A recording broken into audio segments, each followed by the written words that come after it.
앞에 1강에서 우리는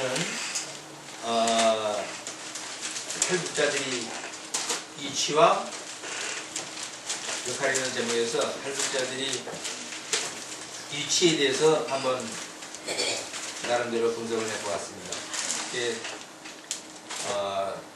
남북관계에서 탈북자들이 차지하는 위치, 이것이 바로 우리 탈북자들의 위치지. 우리가 개별적으로 먹을 게 없고 살기 힘들어서 이렇게 해서 도망쳐서 일로 와서 여기서 남한에서 부담스러운 그런 시선으로 바라보는 그런 존재, 그런 탈북자가 아니다. 그 말씀을 이제 드렸습니다. 그렇죠? 그래야 우리가 격상되겠죠. 우리 격상되고 자신감과 자부심이 생기고 하는 보람을 느낀단 말이죠. 그리고 우리는 비유에 말하면은 무엇과 같다? 우리 탈북자는 무슨 것과 같은 존재다? 뇌관. 뇌관과 같은 그런 존재다. 그런 위치에 있는 사람들이다. 또 지렛대와 같은 역할을 할 수 있는 그런 사람이다. 이런 걸 이제 첫 강의에서 보았습니다. 그러면은 이런 위치와 역할에 있는 사람들로 우리가 부각하려면은 저절로 가만히 있게 되면 그렇게 됩니까? 천성적으로 어머니 뱃속에서부터 나올 때부터 완성돼서 나온 사람이 있습니까? 자신을 끊임없이 수양하고 끊임없이 노력하고 채찍질 할 때만이 그와 같은 정상의 위치에 더 평가받는 탈북자가 될 수가 있다는 말씀이에요. 그래서 딱 제가 말씀드리는 이 방법이 여러분들이 개개인의 방법으로 될 수 없으며 여러분들한테 만능인 그런 처방이 꼭 맞는다고 말할 수는 없습니다. 아시겠죠? 이걸 전제 조건으로 답니다. 이거는 내가 대한민국에 와서 10년간 살면서 이렇게 해보니까 좋더라. 이렇게 해보니까 돈도 많이 벌게 되더라. 그러니까 이게 결국은 확률적으로 볼 때 여러분들한테 이거를 몇 가지로 요약해서 여러분들한테 알려야 되겠다. 이런 말씀이에요. 아시겠죠? 이건 뭐 교과서에 나온 것도 아니고 뭐 어디에 중앙당에서 대통령 강연 자료도 아닙니다. 자, 그럼 그 강도에 대해서 우리 한번 다 같이 토론하는 시간을 가져보도록 하겠습니다. 먼저 앞에서도 언급한 바와 같이 우리 탈북자들이 남북 통일의 뇌관과도 같은 역할을 한다는 사명감을 가지고 열심히 부지런히 생활하는 것이 중요합니다. 아시겠죠? 네? 뇌관에 녹이 쓸게 되면 자기 사명과 임무를 원만히 수행할 수 없듯이 우리 탈북자들이 잠시라도 마음의 긴장을 늦추고 열심히 살지 않는다면 자기의 역사적 사명을 다할 수가 없습니다. 저는 지금도 한국에 온 지 10년이 넘었지만도 자주 자신에게 이렇게 반문하곤 합니다. 한국에 와서 살면서 북한과 중국에서 힘들고 어려웠던 시절을 벌써 잊었느냐고 이렇게 자신에게 묻곤 합니다. 그리고 자신이 초심으로 돌아가 항상 반성하는 시간을 가져봅니다. 이게 중요한 겁니다. 자, 뇌관의 녹을 쓰면은 자기 사명을 할 수 없듯이 우리 탈북자들이 부지런하고 성실하게 살겠다는 마음의 자세, 여기 왔을 때 초심을 잃게 되면은 저번에 여러분들 다 대한민국 올 때 어땠습니까? 두려움 절반, 그 다음에 막 부푼 마음 절반. 자유 대한민국에 발전된 나라에 가서 내가 적응해서 살 수 있을까? 아무것도 없는 맨 땅에 가서 내가 정말 잘 살 수 있을까? 두려움 절반과 부푼 가슴 절반으로 사실 대한민국 땅을 밟지 않았습니다. 그럴 때 다 각자는 어떻게 맹세를 했습니까? 이런 자본주의 한국에 가서 내가 한번 부지런히 열심히 살아가지고 내가 한번 기회를 잡아보겠다. 기의 땅으로 한번 내가 재탄생해 보겠다. 나라는 인간을. 이런 결심을 한번 다 해봤을 겁니다. 왜냐하면 북한에 있을 때는 이런저런 조건을 때문에 하고 싶은 거 못한 사람들이 많죠. 꿈을 실현하지 못한 사람. 예를 들면 북한에 출신 성분, 아버지가 무슨 지주했다거나 치안대에 가담했다거나 일본에 친척이 있다거나 중국에 친척이 있다거나 하고 발전할 수가 있습니까? 딱 규정되어 있잖아요. 보육이 들어갈 수 있습니까? 안전부에 들어갈 수 있습니까? 당일권 할 수 있습니까? 그 다음에 비행사 될 수 있습니까? 외국에 가는 배를 탈 수 있습니까? 한국은 어떻습니까? 나만 능력 있고 나만 머리가 좋고 부지런하면은 무엇도 다 할 수가 있는 사회. 바로 경쟁사회. 대한민국 사회란 말이죠. 그럼 이런 사회에 와서 내가 처음에 마음먹었던 그 초심을 잃어버리지 않는가 하는 마음의 점검을 자주 해보는 게 좋다 이 말씀입니다. 방금 주세요. 그렇죠? 마음의 점검.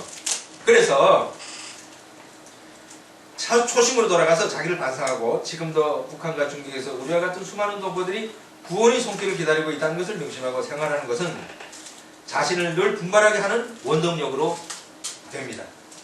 다시 말하여 자신의 마음을 늘 점검하며 사는 것이 정착에 큰 도움이 됐다 이 말씀이에요. 이해가 됩니까? 예, 이거는 마음에서부터 점검하고 마음에서부터 자세를 갖추라 이런 말씀입니다.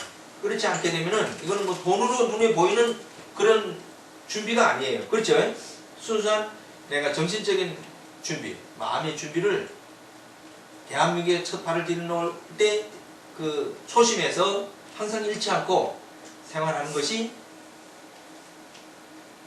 탈북자의 남북통일에서 뇌관과 같은 중요한 역할을 할 수 있는 첫 단추가 바로 여기서 시작된다. 마음의 준비에서. 이렇게 저는 이렇습니다. 저 경험을 봤을 때 이렇지 여러분들한테 꼭 맞는다는 건 아닙니다. 이런 마음이 없이도 그냥 열심히 부지런하게 해서 그 사람은 벌써 그런 마음이 자리 잡았기 때문에 할 수 있는 겁니다. 그렇죠? 그런 마음이 없으면 그걸 살 수가 없겠죠. 그래서 이거를 이제 저는 처음으로 한번 집어봤습니다. 다음은 두 번째 방도로는 여강과도 같이 그런 중요한 일치를 하면서 정말 남북통일의 그런 지렛대와 같은 역할을 하려게 되면은 어떤 마음의 자세를 가지고 살아야 되느냐. 역시 이제 이것도 마음의 자세인데 늘 감사한 마음으로 사는 겁니다. 내가 그랬습니다. 작은 거에도 감사할 줄 아는 사람. 그 사람이 바로 성공이 첫 문턱에 들어섰다고 말할 수 있습니다. 우리 탈북자들은 흔히 감사한 걸 알면서도 잘 표현할 줄 몰라서 상대방에게 오해를 주는 경우가 간혹 있습니다. 그렇죠?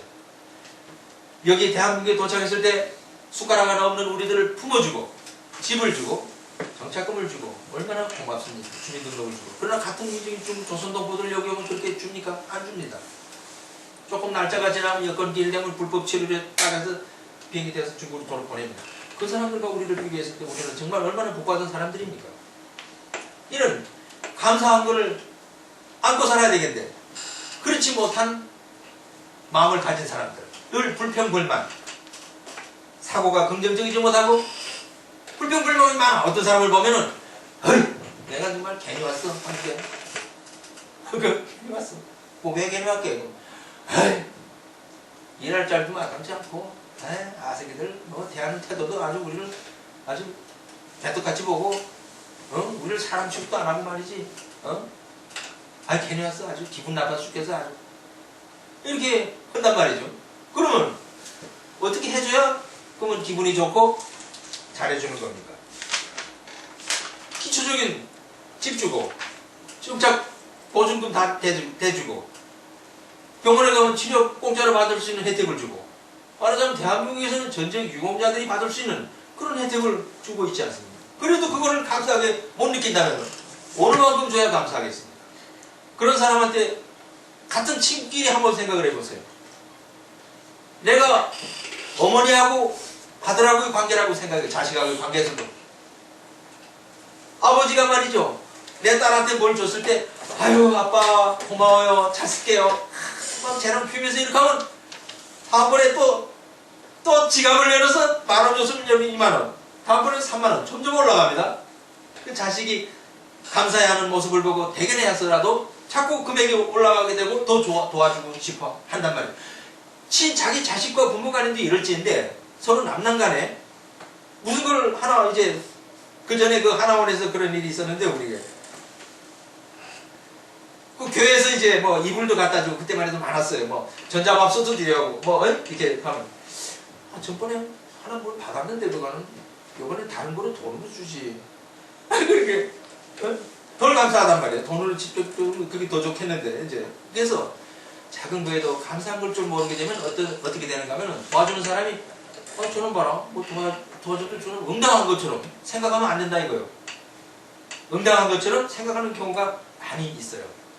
그렇기 때문에 탈북자들이 정착해서 어려움을 겪는 겁니다. 대인과의 관계에서 예를 들어서 아무개가 이제 식사 오늘 제가 모실라는데 식사 시간 괜찮으면 식사 좀 합시다. 네. 사실 경제 여건이 안 조건에서 식사 한 번 시켜도 돈 몇만 원 나오는데 그거 돈 안 아깝겠습니까? 그렇지만 북한에서 한 동포 정말 동정심과 그런 게 다 측은한 마음으로 식사 한 번 대접시켜서 그럴 때 일 없습니다. 아니 나 바빠 죽겠는데 무슨 밥에 뭐 이렇게 대한다면은 그러면 밥을 먹으면서 대한민국은 모든 경제활동이라든가 자기 PR을 하게 됩니다. 식사를 하면서 얘기를 나누고 북한에는 뭐 크게 뭐 먹을 게 없으니까 밥 먹으면서 할 말도 없어. 그냥 뚝딱 떼게 먹으면 그것도 다 들어가고 다 하잖아. 여기는 밥을 먹으면서 비즈니스를 하는 거예요. 식사를 하면서 다음번 일정을 언제 잡고 무슨 사는데 좀 도와주세요. 다 식사하면서 이루어집니다. TV를 한번 보세요. TV에 한국 영화 먹는 거 빼놓으면 거기 나갈 게 없습니다. 어느 드라마도 먹는 거 안 찍어서 나오는 그 드라마 있습니까? 밥상 같이 가져놓고 그냥 밥 먹으면서 찍는 게 거진 절반이야. 그 다음에 사랑에 대해서 얘기하고 사랑 드라마 빼지 않는 영화 없고 음식 먹는 거 안 나오는 드라마가 없단 말이죠. 이게 먹는 식사 시간을 통해서 대화가 많이 진행되고 거기서 비즈니스를 하는 겁니다. 그런데 북한 사람은 우선 고쳐야 될 게 뭐냐면 식사를 이런 대화의 장, 비즈니스 장으로 내가 만들겠다는 이런 생각이 없고 술 먹는데 시간 없는데 그거를 나를 도와주려고 해서 하는 첫 관문이라는 걸 생각을 못하고 바쁩니다. 딱 잘라버린다고. 식사를 하면서 해야 되는데 또 식사하는 경우도 또 이런 기술이 있습니다. 한국 사람들 식사하는 거 보셨죠? 식사 1시간 합니다. 1시간. 이야 많이도 잡수고 식사 시간도 대단히 오래요. 그죠? 천천히 얘기하면서 그냥 그다음 또 1차 끝나면 그거 끝나니까 2차 또 3차 아니 우린 적응이 안 돼서 아주 1차에서 넘어가고 합니다. 예, 식사를 북한에서는 속도전 돌격대 다 그런 정신으로 생각했는지 모르겠는데 식사를 10분이면 해쳐요. 후다닥. 우리 예술단원 성원들하고 어디 공연 가면 난 우리 단원들한테 늘 말한다. 식사 시간을 좀 조절하라. 그치 식사 쫙 들어오잖아요. 밥 들어오기 전에 밑반찬 들어오면 밑반찬 싹 없어집니다. 싹 없어지고 그 다음에 또 한 버블 더 탕 돌아야지 이제. 근데 그것도 좋아하고 한국 사람들하고 이제 우리를 초청해준 사람들하고 이제 앉아서 얘기도 하면서 이제 주거니 받거니 하면서 술도 한잔 이렇게 하고 이렇게 하면서 이제 다음번에 공연 또 초청해주세요 하면서 이게 뭐 비즈니스가 되는데 뚝딱 그래서 10분이면 그죠 끝. 그러면 나 혼자 족대 매는 거야. 아이고 나는 그냥 얘기하다니까 나 혼자 그냥 밥도 먹고 계속 술만 먹지. 그 아이들은 그냥 우르륵 일어나서 다 꽃에 타고 앉아있어. 그래서 이게 우리는 공연을 100번 한다. 그렇게 되면 100번을 하기 때문에 그런 밥 먹는 게 100번이 벌어지면 얼마나 귀찮고 짜증스럽겠습니까? 그러나 대한민국 사람들이 초청하는 사람은 우리를 한 번을 할 거 아니에요. 그 한 번을 위해서 예산을 세우고 회의를 하고 행사를 했으면은 끝난 다음에 북한에서 온 동포들하고 얘기도 좀 해보고 싶고 호기심도 있고 이런데 그냥 그냥 뚝딱 가면 이게 안 되더라고. 그래서 여러분들이 앞으로 이제 이렇게 식사를 하거나 누가 방조를 이렇게 할 때 작은 거에도 감사한 걸 느끼고 식사 시간에도 뭔가 자기를 피하라고. PR이라는 게 피가 나게 자기를 알리는 게 PR이요. 그런 심정으로 살아야지. 지금 일반적으로 탈북자들 보게 되면요, 한국에 와서 나도 그랬어요. 저번에 북한에 있는 친척이 피해를 입는데 방송에서 뭐 찍자 그러나 나 뭐 찍어요? 북한에서 우리 친척들이 해를 보여. 그다음에 또 누가 뭘 하자 그러면 저는 북한 간첩아니야 연결된 거. 일러같이 뭐 어떻게 해? 지금도 내가 이름을 가명을 쓰고 있습니다. 방송에 나가거나 뭐 하면은 그런 두려움이 항상 있단 말이죠. 근데 사실 10년이라는 세월을 지나고 보니까 아무것도 아니야. 나라는 존재는. 내가 황장묘비도 아닌데 뭐 거기서 크게 신경 쓸 것도 없고 실제는. 그런데 내 자체 모순에 빠져가지고 경계하고 대인과의 관계를 멀리하고 그러면 그럴수록 자기는 운동생활을 하게 되는 거죠. 운동생활하면 점점 차폐된 생활을 하게 되면 그만큼 정착생활에 불리하다 이 말이에요. 대한민국에 정착하는 게. 그래서 자신을 팥껍질 벗겨서 싹 빨리 대인과의 관계를 자꾸 해서 만나야 됩니다. 그러니까 이것이 이제 부족하다. 그래서 이제 작은 거에도 감사할 줄 알고 대인과의 관계를 잘 가지고 이렇게 할 때 이제 성공하는 지름길이라고 이제 생각을 합니다. 그리고 탈북자들이 부족한 게 뭐이랍니까? 받을 줄만 알고 베풀 줄 몰라. 한번 좀 가슴에다 손얹고 다 생각을 보시기 바랍니다. 많이 가진 사람만이 베푸는 게 아닙니다. 사고를 어떻게 가지고 마음을 어떻게 비우는가에 달려서 행동이 달라집니다. 예를 들어서 내가 아는 사람한테 식사를 계속 한 몇 번을 대접받았어. 한 번쯤은 빈말이라도 안녕하세요 사장님 잘 계시죠? 전화 한 통. 그 빚을 싹 갚는 거예요. 그 사람한테. 잘 계시죠? 오늘 전화번호 두자보니까 사장님 전화번호에서 전화드립니다. 아이고 바빠서 전화 못 드려서 죄송해요. 기회가 있으면 제가 한번 밥 한번 쌀게요. 전략입니다. 그럼 그분이 야, 어려운데도 나한테 밥을 싸? 한번 드셨잖아? 그럼 10,000원어치 대접했다. 그럼 100,000원으로 돌아오는 거예요. 꼭 돌아옵니다. 그건 난 느꼈습니다. 내가 10만원 드리면 꼭 100만원으로 돌아옵니다. 대한민국에 공짜라는 없습니다. 여기에서 대한민국에서 나서 자란 사람들은 이게 습관이 됐어요. 그래서 이거를 잘 여러분들이 활용할 줄 모르겠습니다. 이 말이에요. 그래서 이거를 베푸는 마음 한번 대접받았으면은 꼭 좀 베풀면서 대한민국 사람들이 봤을 때 통일된 다음에 이런 사람들하고 살면 꽤 살만하네 하는 저번에 제가 말씀드렸던 그런 행동을 좀 많이 보여주는 것이 자기 정책생활에 도움이 된다는 말씀을 또 드리고 싶습니다. 또 다음으로는 자신을 끊임없이 개발하고 변화시켜야 됩니다. 이게 이제부터 중요한 키포인트입니다. 첫 번째, 두 번째는 정신과 마음의 자세에 대해서 말씀드렸죠. 그렇죠?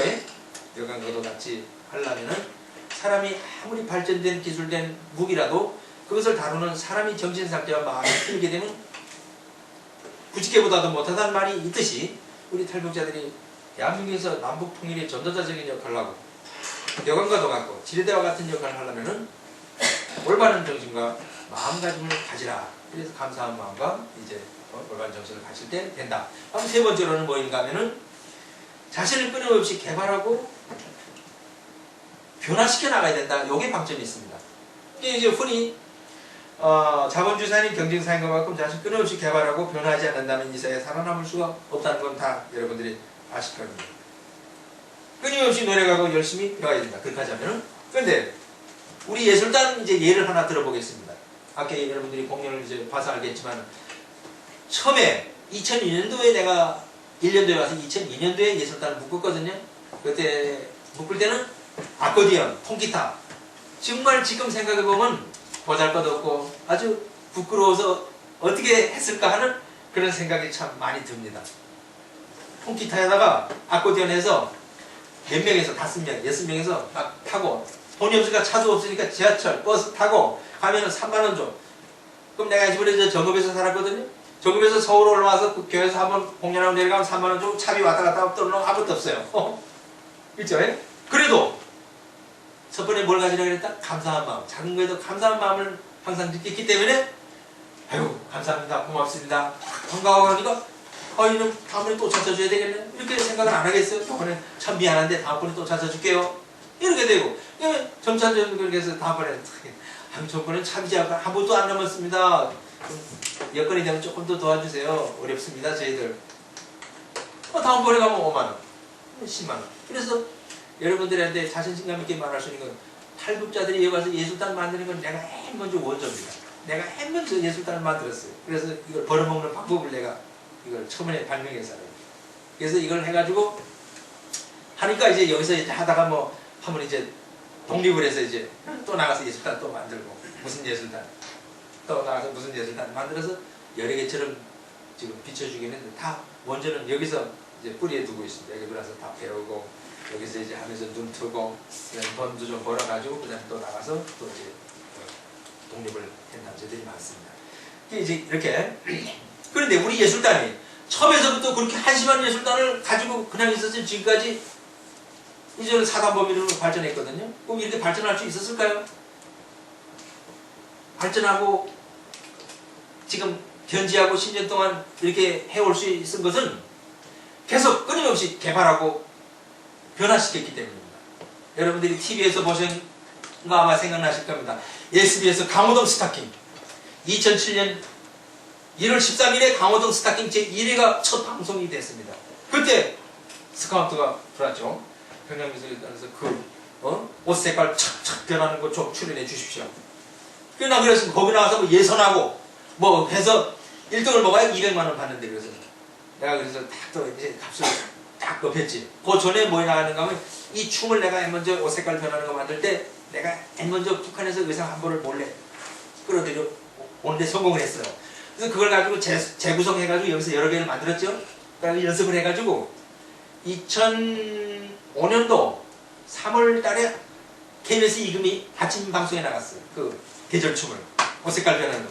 나가니까 그 다음에 MBC 그전에는 지금 생방송이지만 그전에 옛날에는 아주 특별한 아침이라는 방송이 있었어요. 거기서 또 초청을 하고 MBC 뉴스에서 나가고 이렇게 다 나니까 그 다음에 SBS 강호동 스타킹이 첫 1회에서 스카우트가 됐습니다. 그때 뭐 일본 사람, 중국 사람 올 때 우리는 이제 말하자면 북한 대표로서 그렇죠. 그래서 나 그때 우리는 1등 절에 출연료를 줘야 가지 안 나간다고 딱 그런 거예요. 가수를 딱 올릴 때는 올린단 말이죠. 그러니까 그냥 PD가 좋습니다. 1등이 200만 원입니다. 1등 200만 원 드리겠습니다. 1등 값을 전에 받고 그러고 나간 겁니다. 그래서 2007년도 1월 14일 그 방송을 탁 하니까 전국 각지에서 뭐 이런 게 있어. 여기서 전화하고 저기서 전화하고 작년에 추석 특집으로 또 나갔죠. 북한 미스에 나가면서 나갈 때 JPY 뭐 정팔령 단장님이 것이나 하면서 정황에서 내가 그때 말했잖아. SBS 강호동 스타킹 나가고 우리 4년 잘 벌어먹었습니다. 여기서 초청이 문의가 오고 막 고춤 하나 추는데 막 그래서 이게 내가 끊임없이 변화하고 개발하지 않았다면 이런 기회가 오겠습니까? 그래서 예술단이 예를 듭니다. 그리고 지금도 작년에 한 작품을 금년에 또 안 합니다.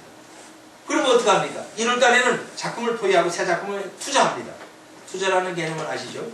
돈을 씁니다. 의상을 만들고 소도구를 만들고 연습을 하고 이렇게 해가지고 그 새 작품을 가지고 또 공연장에 가면 저기는 작년보다 또 발전했네.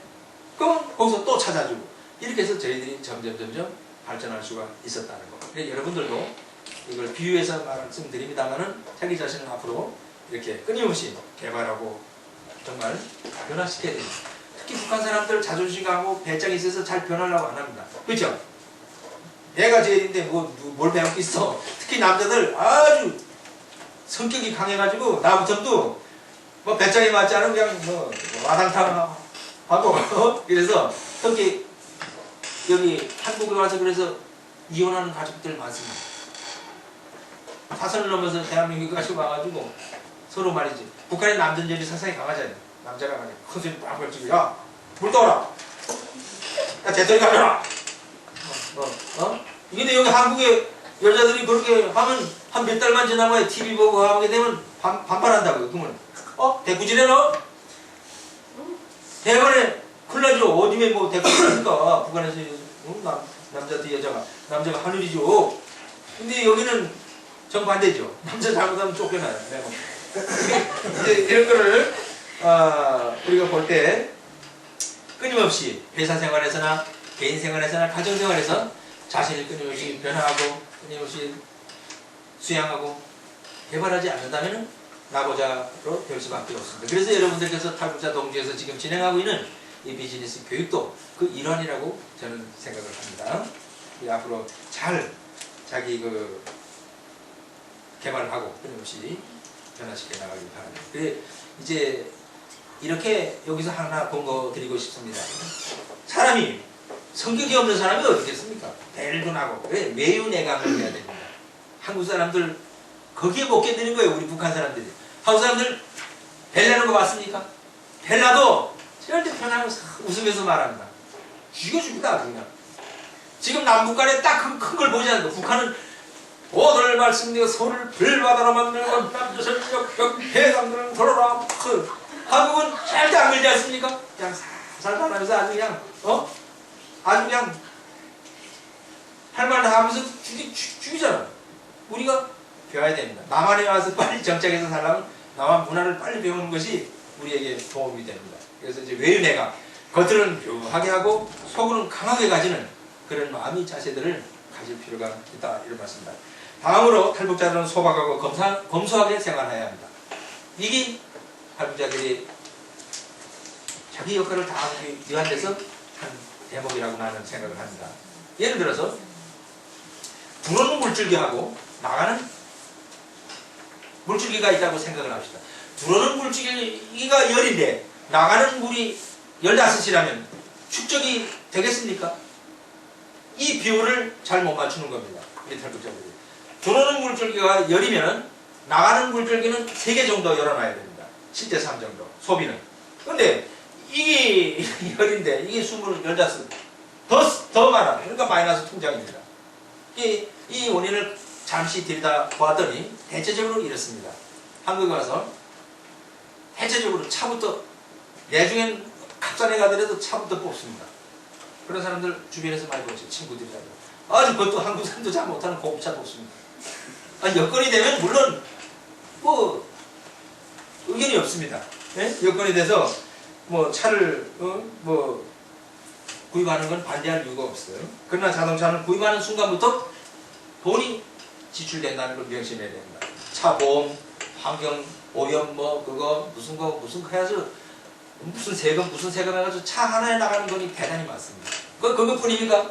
차 타고 잘못 가다가 교통지리도 잘 모르고 뭐 하다가 고급 승용차 한번 툭 긁어만 나타나고 변상해야 되고 보험 들어서는 보험금 올라가고 알아서 들어가서 손해입니다. 그 다음에 특히 또 내 아는 친구가 그런 것인데 술을 잘 먹잖아요. 북한 사람들이 나 같은 또 술을 먹고 운전을 다 합니다. 북한은 음주운전이라는 게 있습니까? 없죠.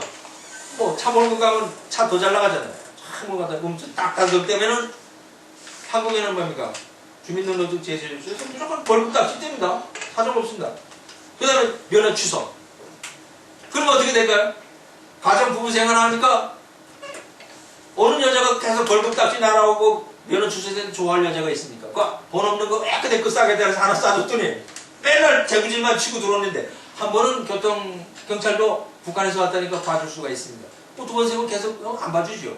그러면 이제 벌금도 뭐 지금 뭐 몇백만 원씩 나옵니다. 살인으로 보기 때문에 음주 단속은.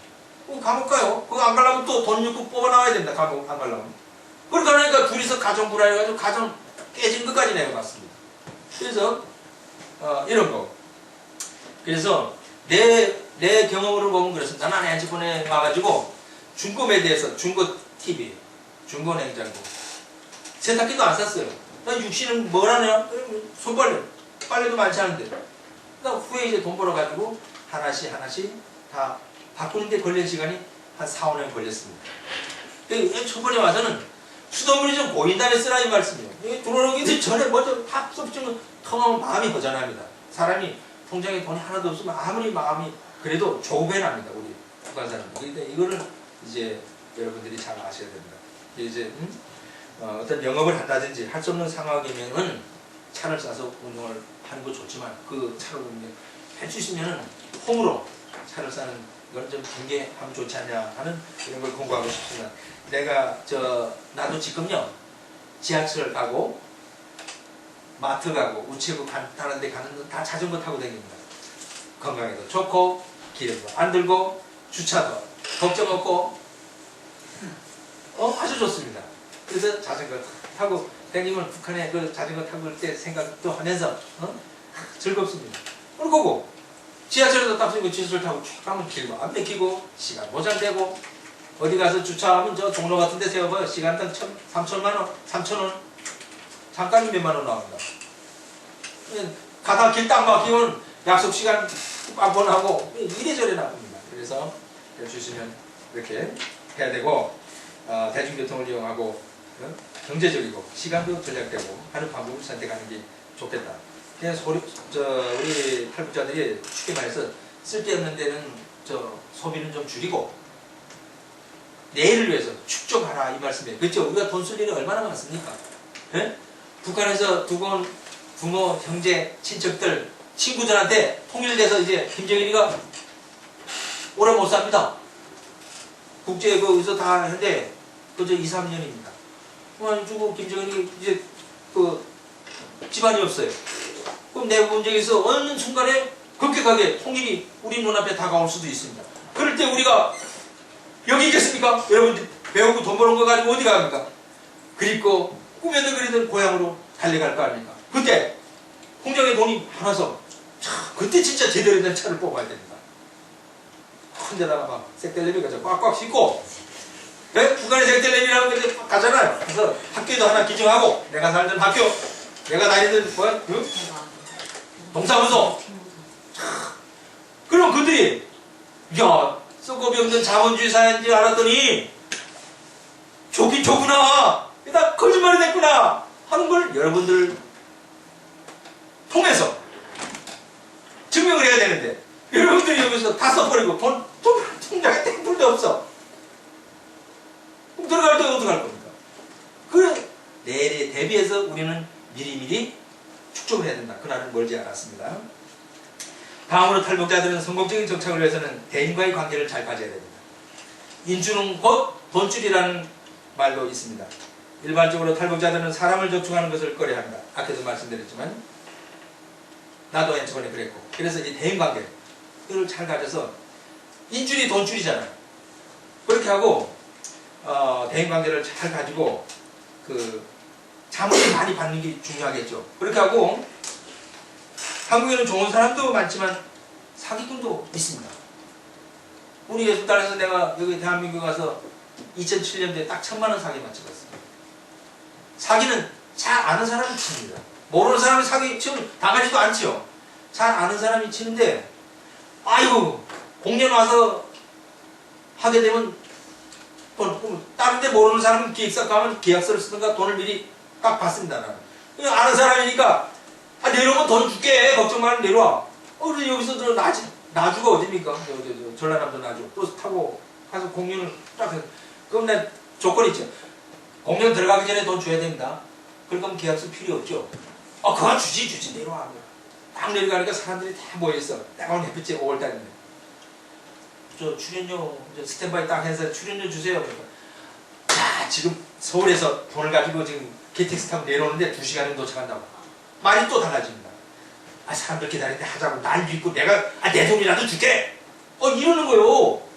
한껏 잘하는 사람 앞에서 딱 따분하게 또 그럴 수도 없고 사람들 기다리지. 이런 코너를 몰고 가요. 그 사기꾼들 참 수법이. 그래서 야 그럼 공연해. 2시간이면 도착한다는데 믿어야지. 공연 딱 했어.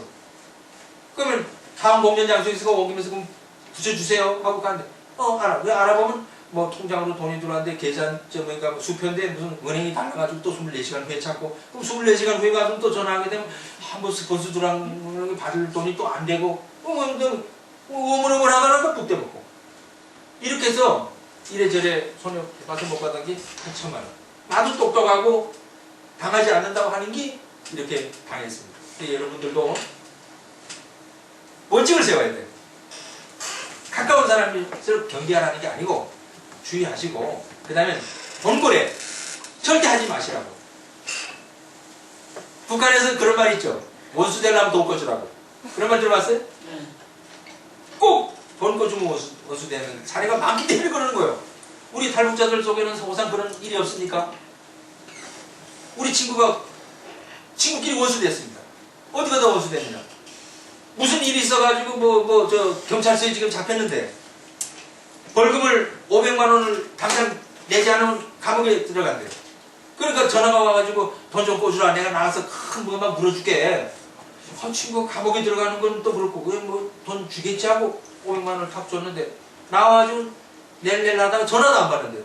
그러니까 얼마나 짜증납니까? 내 친구 구하겠다고 돈 꿔주고 마지막에 전화를 계속 하다 나니까 서로 짜증 섞인 말 날 거 아니에요. 뭐 돈 안 줄까 봐 그냐고 막 오히려 도적이 매드는 식으로 이렇게 하고 마지막에 전화는 아예 안 받아치우고. 그러니까 여러분들이 그 말이 속담이 맞냐. 원수되려면 돈 꿔줘. 그러니까 아예 돈거래를 하지 마시라. 이거는 이제 돈 꾸려면 은행에 가서 자기 그걸 하고 신용 보증하고 돈 꾸면 되잖아요. 그렇죠? 그렇게 하고 보증 서서 보증 이거 보증하다 한국에 망한 사람들 많대. 그래 그런 거 이제 주의하시고 끝으로 우리 탈북자들은 서로 단결해야 됩니다. 북한이 통일되었을 때 그 주역은 우리 탈북자들입니다. 그날을 위하여 우리 모두는 준비해야 합니다. 그날은 지금 다가오고 있습니다. 우리들은 어려울 때 우리를 품어준 고마운 대한민국을 항상 잊지 말아야 할 것이며 남북 통일에서 내관과 지렛대의 역할을 확실히 수행해 나가야 할 것입니다. 오늘 강의 것으로서 제 경험담을 조서 없이 말씀드렸습니다. 감사합니다.